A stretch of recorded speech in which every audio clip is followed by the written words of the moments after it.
ప్రధాన కారణాలు hypoxic condition, acidic stress and oxidative stress. Hypoxic condition అంటే మన బ్లడ్ లో ఆక్సిజన్ సాచురేషన్ తగ్గడం. బ్లడ్ లో ఒకసారి ఆక్సిజన్ తగ్గింది అనుకోండి, సో దానివల్ల టిష్యూస్ లో ఆర్గాన్ లో ఆక్సిజన్ తగ్గుతుంది. సో ఏ ఆర్గాన్ అయితే ఆక్సిజన్ డ్రాప్ అయిందో అక్కడ బ్యాక్టీరియా కానీ వైరస్ కానీ ఫంగస్ కానీ విపరీతంగా పెరుగుతుంది. సో ఆర్గాన్ సిక్ అయిపోతుంది.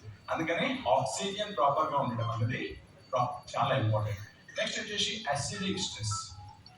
అసిడిక్ స్ట్రెస్, సో మన బాడీలో సైటోప్లాజం ఉంది కదా, ఒక 70-80% సైటోప్లాజం ఉంది కదా. సో మన బాడీలో సైటోప్లాజం అసిడిక్ అయింది అనుకోండి, అదే metabolic acidosis. So metabolic acidosis వల్ల అగైన్ మన బాడీ డిసీజ్ ప్రాసెస్ పోతుంది.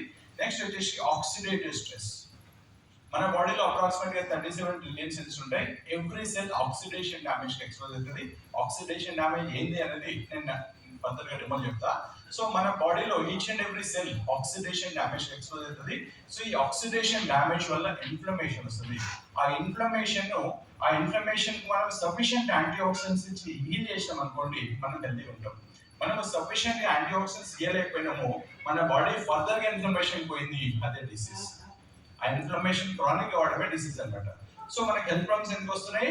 ఆక్సిడేటివ్ స్ట్రెస్ వల్ల, అసిడిక్ స్ట్రెస్ వల్ల అండ్ హైపాక్సిక్ కండిషన్ వల్ల.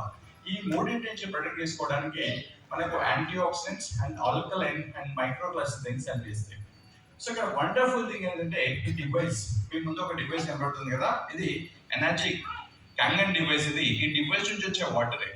మీరు ఇంట్లో అయితే వాటర్ తాగుతున్నారో, మీ ఇంట్లో ఆర్ఓ వాటర్ డివైస్ నుంచి వచ్చిన వాటర్ ఏతుందో, ఆర్ఓ డివైస్ నుంచి వచ్చిన అవుట్పుట్ వాటర్ ఈ డివైస్ యొక్క ఇన్పుట్ అవుతుంది. ఓకే, సో ఆ ఆర్ఓ వాటర్ ని డివైస్ కి ఇస్తారు, లేకపోతే మున్సిపాలిటీ ట్యాప్ వాటర్ ని డివైస్ కి ఇస్తారు. ఆ వాటర్ అవుట్పుట్ వాటర్ ఇక్కడ antioxidant water, alkaline water and microcluster water